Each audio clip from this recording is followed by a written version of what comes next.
Star Wars: The Heart of the Jedi by Kenneth C. Flint. Extras: The History of Heart of the Jedi and How It Didn't Get Published by Kenneth C. Flint. In 1991, I was making my living as an author.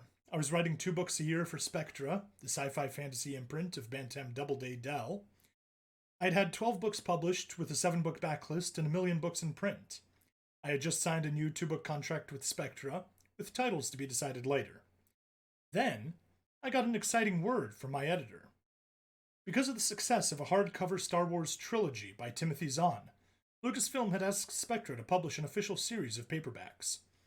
Spectra had searched through its stable for suitable authors, sending copies of our works to Lucasfilm for selection. My books were Celtic-based sword and sorcery, but my Sida series, I don't know how to pronounce Celtic stuff, Sidhe, series books were a fantasy sci-fi combination, and a review of Riders of the Sid said it had enough daring do for at least one Lucasfilm. Apparently, George Lucas thought so too, because I was told he had personally selected me to do a Star Wars book.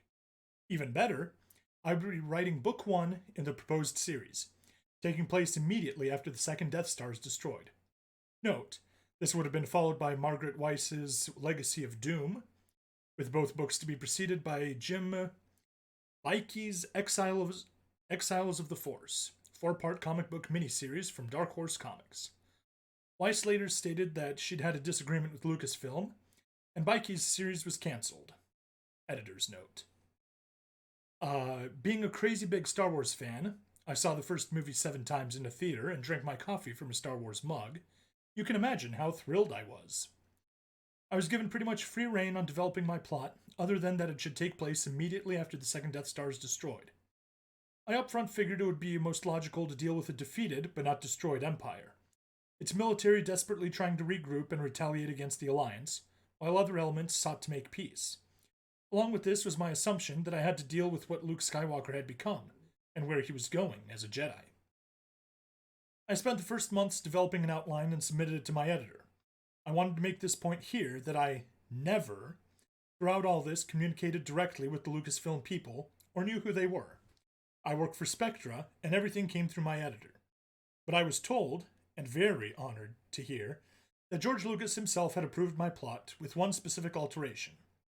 I had shown Sand People without their masks, and he said that must never happen. I spent most of the next year writing that book, putting my own books aside. My primary sources were the movies themselves, which I watched over and over, often in slow-mo, and a Star Wars sourcebook for game players from West End Games that Lucasfilm supplied. By the end of 1992, I had a draft ready. I sent it in and waited. And waited. When I inquired as to how it was going, my editor said that the process of the Star Wars project had stalled as they developed the rest of the series, and she still had to go through it herself before sending it to Lucasfilm for their assessment. I believed her. Why not? I finally got a list of mostly minor stuff and started revisions. After more months passed, I heard from my editor that things were moving ahead again with the Star Wars project. I finished my revisions and submitted it again. I was told the Lucasfilm people approved. In fact, they said they quite liked it. Then I waited. Yet more months went by. I heard nothing. Stupidly, I had no agent through all this. I didn't think I'd needed one, as I'd always dealt directly with Spectra and been fairly treated. Finally, growing concerned, I contacted an agent who contacted Spectra. He discovered only then that Spectra had determined my book couldn't be published because it no longer fit into the sequence for the new series. I was told that this happened because of my Spectra editor.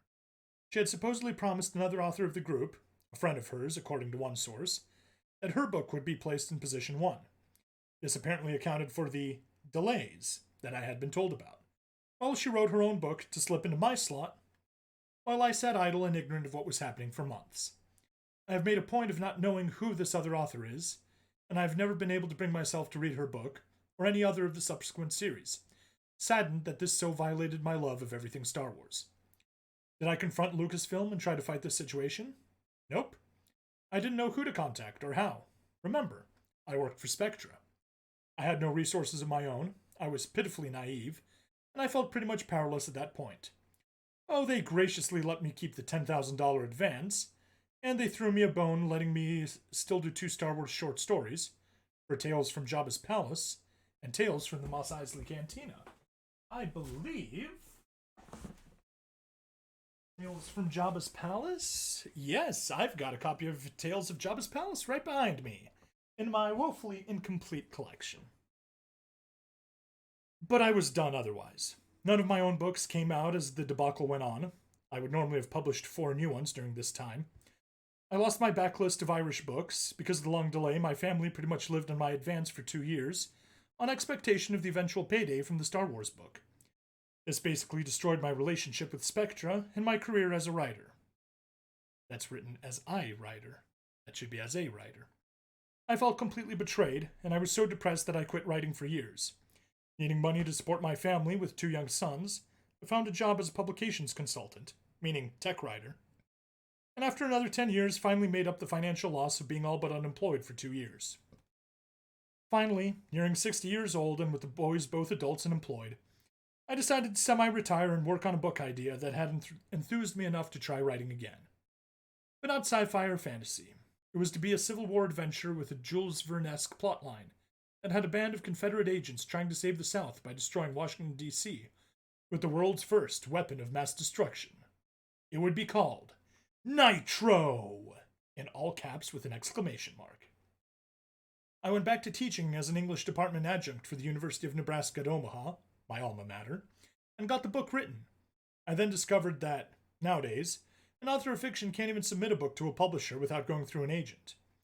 I searched for an agent for a couple years, but found no one. It seems that unless they're sure they can sell a specific book of yours, they won't handle you. I guess that seems fair, and I had been out of the business, by my own choice, a long time. But then I got a new chance. An online publisher agreed to put out all my old novels as ebooks. He also published my new book, now called Ironclad. I've written other things too since then. My family does living history at the reconstructed 1820s frontier outpost called Fort Atkinson, near Omaha. I started a series of historical novels based at the place and got a history book of the fort published through Arcadia. So my old fans can still find my books through Amazon. But man, I'd love to get Ironclad put out as a physical book.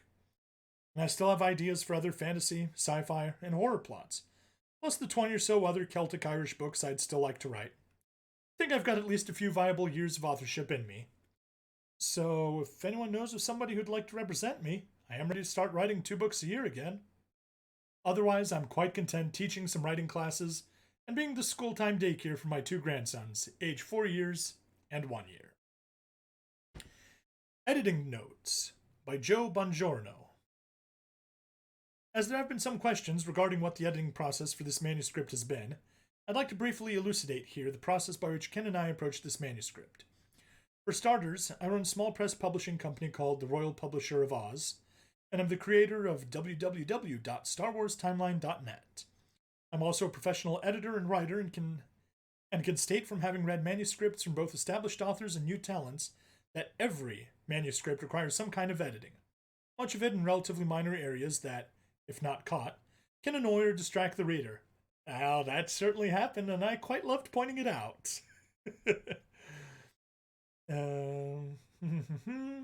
At times, there are more serious structural issues, narrative problems, or character concerns that need to be addressed. For an editor who deals with books that are part of a larger series, like the Oz books or Star Wars, there's an additional task that's just as important, and that, as some of you may know, is ensuring harmonious continuity across the spectrum of the series. While some readers are better at reconciling contradictions internally, for others there are a few things as aggravating as continuity errors. Contradictions, great and small, can take the reader out of the story by spoiling the necessary verisimilitude of the individual story and the larger series. Hypothetically, had Lucasfilm/Del Rey opted to publish The Heart of the Jedi today, they would have edited for continuity. Since the manuscript fell to me to publish, I've taken that responsibility to heart. No pun intended. I'm grateful, too, that author Ken Flint was enthusiastic about that process. Since the story doesn't have any serious structural, narrative, or character issues,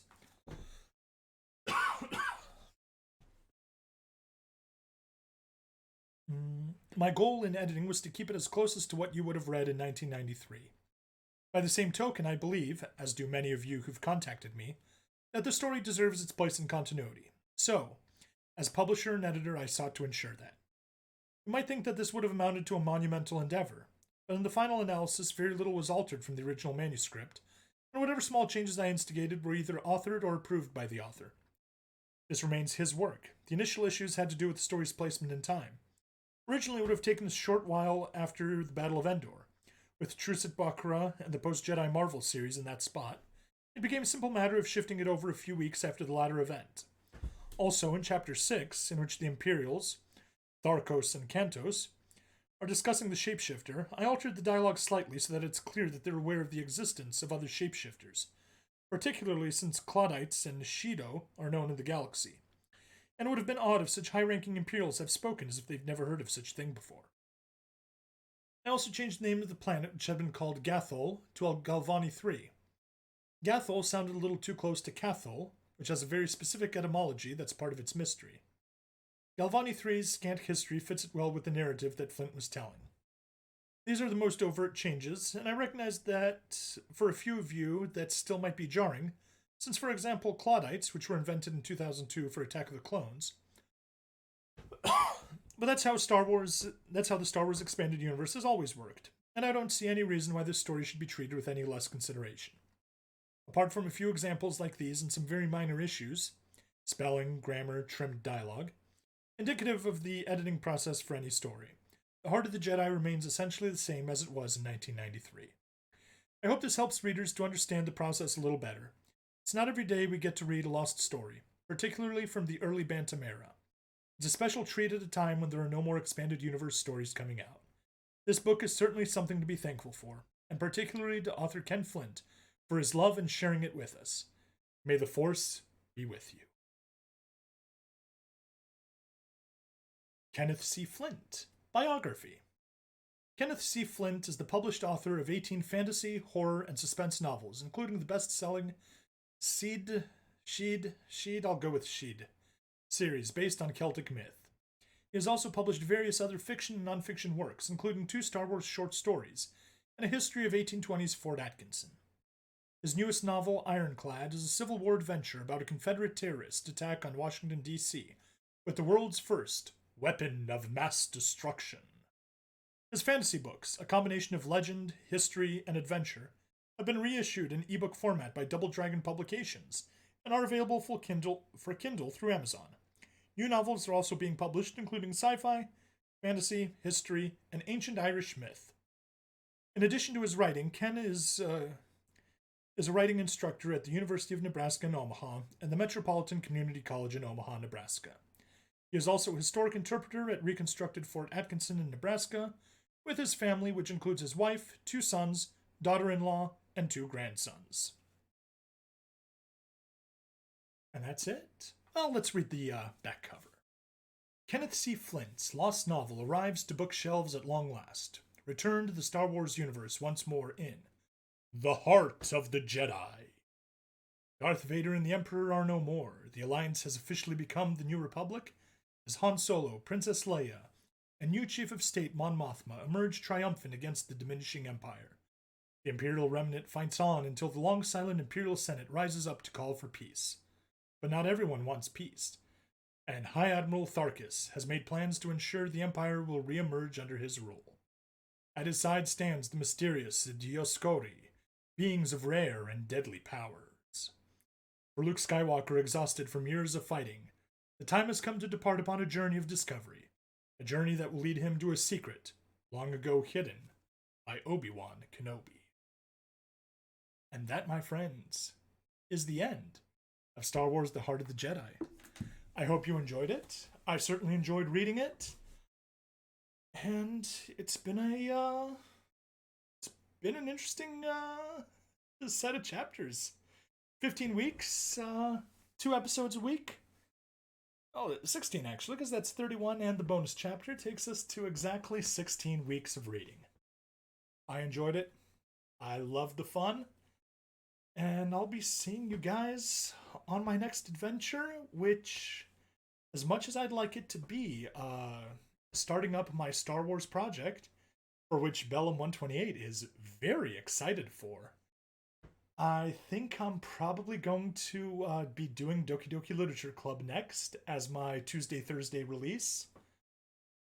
And Echoes of Mana, as of recording, is coming out in 2 days. As of publishing this, it's been out for a few weeks because I am about 3 weeks ahead.